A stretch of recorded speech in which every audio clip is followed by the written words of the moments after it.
Salam sejahtera semuanya kepada para penonton tanya jawab yang berbahagia. Semoga video ini bisa memberikan pengetahuan dan edukasi kepada para penonton, dan jangan lupa untuk like dan subscribe channel ini ya. Ya, Lurah TikTok, selamat malam, buka kamera saudaraku.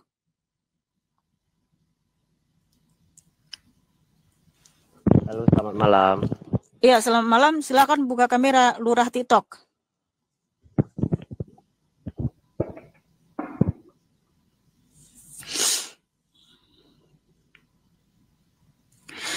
Ya, Lurah TikTok, tolong buka kamera saudaraku. Iya, Mbak.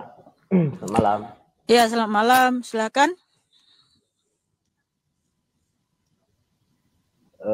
Saya hanya ingin bertanya aja terkait masalah Alkitab kan. Sini saya disclaimer dulu.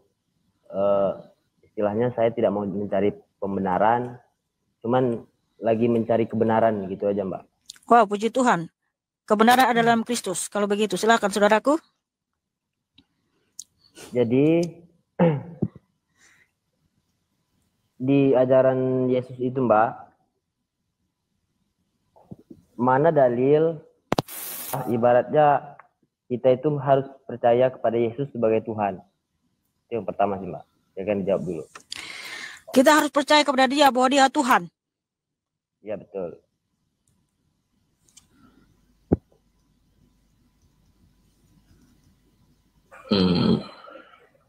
Oke.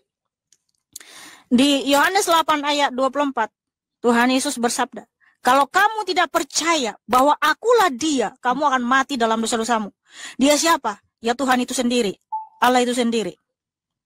Jadi kalau kita nggak percaya Yesus itu Tuhan Allah, Sang Juru Selamat dunia, kita akan mati dalam dosa-dosa kita, saudaraku. Itu firman Tuhan Yesus. Yohanes 8 ayat 24. Jelas ayatnya. Kalau kamu tidak percaya bahwa akulah Dia, Dia siapa? Yang Maha Kuasa, kamu akan mati dalam dosa-dosamu. Karena yang bisa menyelamatkan kita, dari dosa-dosa, hanya Tuhan Allah itu sendiri, saudaraku. Udah jelas? Bisa jelas, Pak. Ya, satu lagi ayatnya. Yohanes 14 ayat 6. Akulah sang jalan dan sang kebenaran dan sang hidup. Tidak ada seorang pun yang datang kepada Bapa kalau tidak melalui aku. Sekiranya kamu mengenal Bapakku, pasti kamu juga mengenal aku. Barang siapa melihat aku, sudah melihat Bapa. Nah, kata Bapa di Yohanes 14 ayat 6 itu tentang kerajaan surga. Jadi tidak ada seorang pun yang bisa masuk kerajaan surga tanpa melalui Tuhan Yesus. Nah, itu makanya kita wajib harus percaya kepada Tuhan Yesus, saudaraku. Saya baik, Mbak Mika. Terus kan, mohon maaf nih, Mbak Mika agamanya Kristen ya, Mbak? Iya, betul sekali. Ya. Nah, yang ingin saya tanyakan nih gini, Mbak Mika. Jadi saya juga ibaratnya mau cari kebenaran juga kan di Kristen. Mana pengakuan Yesus di dalam Alkitab bahwa dia beragama Kristen, Mbak? Oh, begini saudaraku Lurah, harus ngerti dulu arti Kristen apa. Ya.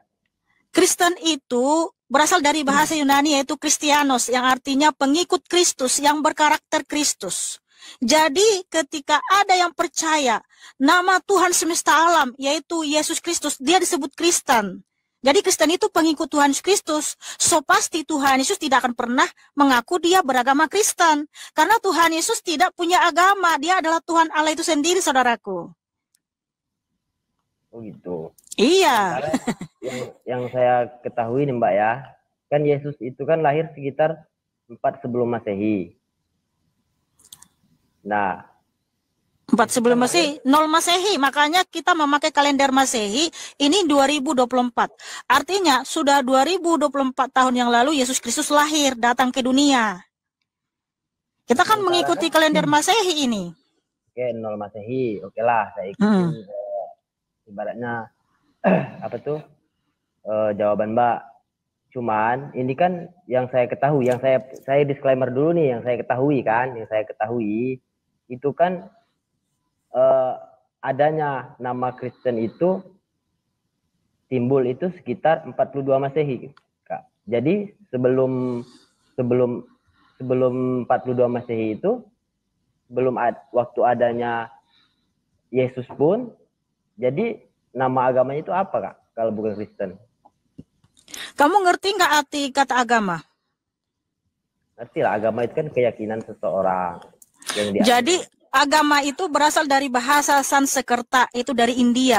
Yang dimana A artinya tidak, gama artinya kacau. Jadi agama tidak kacau. Nah, agama itu adalah mengatur tentang ritual-ritual di dalam menyembah sesembahannya. Jadi agama itu adalah ritual. Nah, Kristen itu bukan agama. Sebelum para rasul disebut Kristen, mereka disebut penganut jalan kebenaran, penganut jalan Tuhan, anak-anak Allah, rasul-rasul, murid-murid, kemudian disebut Kristen. Kenapa mereka disebut Kristen? Karena mereka berkarakter Kristus dan menyembah Tuhan Yesus. Itu saudaraku. Jadi nggak masalah kamu menyebut kita Kristen kah, gereja kah, anak Tuhan Yesus kah, anak Allah kah, anak-anak Allah kah? Yang nggak apa-apa. Itu semua sesuai dengan Alkitab, saudaraku. Asal jangan sebut saya Nasrani. Saya bukan Nasrani.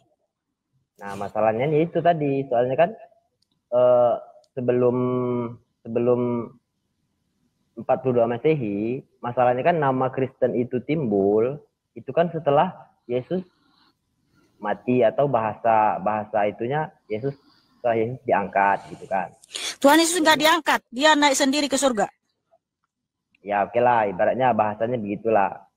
Berarti sekitar 13 tahun setelah Yesus naik ke surga baru muncul agama Kristen. Nah itu pun munculnya itu pun di Antioquia. Nah jadi yang perumus agama. Kayaknya gini, Lurah Tito, kayaknya kamu nggak nyimak apa yang saya jelaskan. Memang sebelum para rasul disebut Kristen, mereka menyebut diri mereka penganut jalan Tuhan, penganut jalan kebenaran. Ini ya, saya tunjukkan ayatnya. Bahwa para rasul itu menyebut diri mereka penganut jalan Tuhan. Kisah para Rasul 19:23, mereka disebut jalan Tuhan, penganut jalan Tuhan. Kemudian Kisah para Rasul 18:25, mereka menyebut diri mereka penganut jalan Tuhan. Kemudian Kristen. Kenapa mereka disebut Kristen? Karena karakter mereka seperti Kristus dan mereka menyembah yang namanya Yesus Kristus. Jadi nggak masalah mau disebut Kristen ke penganut jalan Tuhan, jalan kebenaran, ya anak-anak Allah, anak-anak Tuhan itu sama aja, saudaraku. Sebab yang saya ketahui, ibaratnya Kristen itu berasal dari kata Nasara, karena Yesus pun berasal dari kota Nazaret. Udah salah kamu, udah salah saudaraku. Langsung saya luruskan. Kristen itu berasal dari bahasa Yunani yaitu Kristianos. Diambil dari kata Kristus. Karena Rasul Petrus menyatakan firman Tuhan di 1 Petrus 4:16 ya. Ini saya bacakan dulu. 1 Petrus 4:16. Tetapi jika ia menderita sebagai orang Kristen, maka janganlah ia malu, melainkan hendaklah ia memuliakan Allah dalam nama Kristus itu. Nah, kenapa disebut Kristen? Karena kita memuliakan Allah yang namanya Yesus Kristus. Gitu. Jadi kalau kamu memuliakan Allah yang namanya Yesus Kristus, disebut Kristen. Karena di dalam kata Kristen terkandung nama Allah semesta alam yaitu Kristus. Udah seperti itu ya, saudaraku ya? Siap. Oke, sudah apa? Boleh tanya lagi, Kak? Satu lagi silakan, biar gantian. Mana ajaran Yesus yang ketika umur 13 tahun sampai 29 tahun? Sementara kan umat Kristen kan mengetahui bahwa ada banyak yang hilang. Karena hampir dipastikan sebagian besar itu hampir 29 tahun. Hah? Banyak yang hilang? Apa yang hilang? 17 tahun kisah Yesus itu tidak ada dalam kitab. Iya, Yesus itu tidak seperti Nabi Isa, saudaraku, yang pada masa mudanya belajar ke India, belajar ilmu menghilang. Ya, bagaimana itu menurut Kak Mikana? Beda dengan Nabi Isa. Oh, Nabi Isa pernah menghilang? Belajar ilmu menghilang ke India. Oh, di mana tertulis itu? Makanya dia menghilang sampai sekarang. Oh, enggak seperti itu, saudaraku, karena Tuhan Yesus bukan Nabi Isa. Jadi gini loh, Lurah. Ya. Yesus Kristus kan Yotevave Elohim itu sendiri.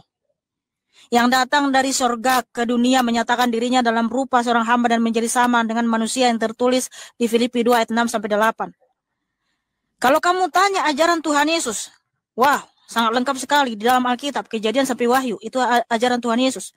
Tetapi ketika kenosisnya dalam umur 13-29, dia ada di Israel bersama dengan Bunda Maria yang tertulis di Lukas 2. Ya. Jadi kemanusiaan Yesus itu ada di Israel di Lukas 2 ayat 51-52. Bahwa dia ada di Nazaret bersama dengan Bunda Maria. Itu kemanusiaannya. Tetapi ingat, keilahian Tuhan Yesus ada di surga, ada di segala dimensi dalam waktu yang bersamaan. Nah, seperti itu saudaraku ya. Sangat jelas sekali. God bless you. Kenapa Yesus tidak kabur saja Kak, seperti Nabi Isa, Kak, meninggalkan murid-muridnya? Kenapa begitu? Kan bisa selamat, Kak. Kabur dalam waktu apa? Ya, mungkin kan kalau kita kan sebagai umat Islam kan mayoritas mengatakan kan diselamatkan. Nah, kan ada tuduhan-tuduhan dari orang-orang Oten atau orang-orang Orientalis dan Tes mengatakan bahwa Nabi Isa itu kabur. Nah, kita anggaplah menghilang atau diselamatkan. Kenapa Isa tidak lari saja, Yesus tidak kabur saja meninggalkan murid-muridnya? Kenapa dia harus menghadapi semua itu? Saudaraku. Iya. Kalau Nabi Isa kan dia kan pergi meninggalkan murid-muridnya. Nah, kenapa Yesus tidak melakukan hal yang sama, Kak Mikana? Kenapa nggak ditinggalin aja gitu loh kan? Kan bisa cari selamat sendiri. Kenapa harus? Makanya dengar PPJ. Saudaraku semua, jika Kristus kabur waktu penyaliban itu, dia tidak mati dan bangkit, maka saya udah bundir, udah lama. Saya tidak akan ada memberitakan Injil di sini. Lebih baik saya mati saja karena nggak ada gunanya, tetap saja masuk neraka. Jika Kristus kabur, maka sia-sialah semua umat manusia di dunia ini. Tidak akan ada keselamatan, tidak akan ada kebangkitan. Sebab firman Tuhan tertulis di 1 Korintus 15 ayat 17. Jika Kristus tidak bangkit dari kematian, maka tidak akan ada kebangkitan. Tetapi yang benar adalah Kristus bangkit dari antara orang mati, supaya setiap orang yang percaya kepadanya ikut juga bangkit untuk hidup yang kekal. Kita yang kasihan bro, kalau Kristus kabur dari penyaliban itu, kasihan sekali umat manusia ini. Semua akan mati di dalam dosa-dosanya, masuk neraka. Gak akan ada kebangkitan, saudaraku, untuk hidup yang kekal. Makanya Tuhan Yesus di salib itu justru menyelamatkan kita, menunjukkan betapa mulia dan besarnya cinta kasihnya bagi umat manusia yang berdosa. Jadi yang tersalib itu Tuhan apa manusia, Kak? Apa Yesus? Tuhan Yesus Kristus, saudaraku. Karena ada ayatnya. Yang tersalib itu. Iya, makanya saya di sini memberitakan, memasyurkan kematian dan kebangkitan Tuhan Yesus. Jadi yang menurut kakak, yang tersalib itu manusia apa Tuhan? Bolak-balik ditanya lagi seluruh ini, nggak nangkap. Saya kan nanya, kan yang kakak Tuhan kan itu. Yang barusan saya jelaskan. Saya di sini memberitakan kematian dan kebangkitan Tuhan Yesus, di mana memang firman Tuhan yang tertulis ya, di 1 Korintus 11 ayat 26. Sebab setiap kali kamu makan roti ini dan minum cawan ini, kamu memberitakan kematian Tuhan sampai ia datang. Pertanyaan saya, yang tersalib itu manusia atau Tuhan? Itu aja kok. Tuhan Yesus Kristus. Udah dijawab juga. Aduh. Berarti Tuhan disalib, mati. Wahyu 1 ayat 17-18. Tuhan Yesus bersabda. Jangan takut, akulah yang awal dan akulah yang akhir.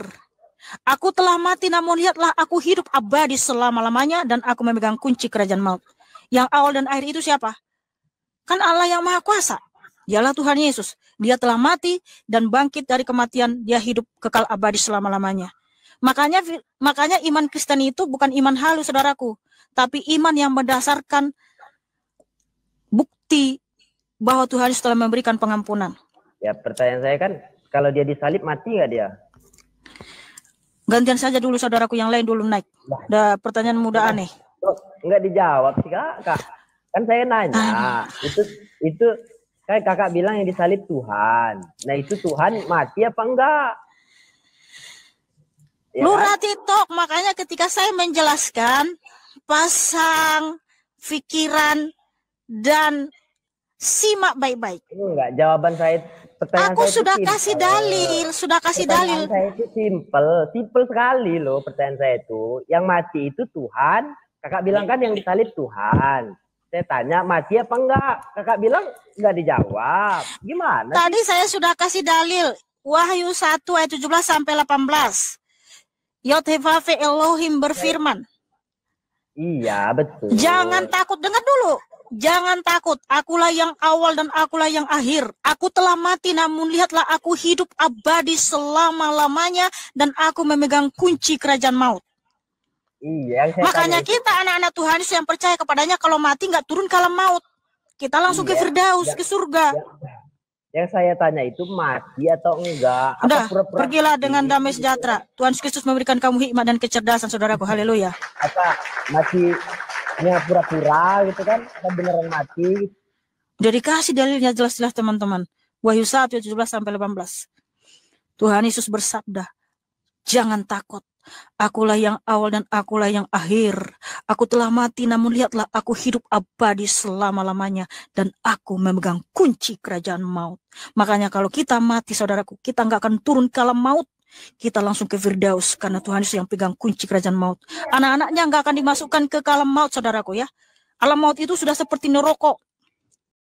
Saudara-saudara sekalian, pada video yang sudah kita tonton bersama-sama ini, ada pertanyaan-pertanyaan tentang di manakah dalil di Alkitab kita harus percaya kepada Yesus sebagai Tuhan. Untuk pertanyaan ini Mihana menggunakan ayat Yohanes 8 ayat 24 yang berbunyi, karena itu tadi aku berkata kepadamu, bahwa kamu akan mati dalam dosamu.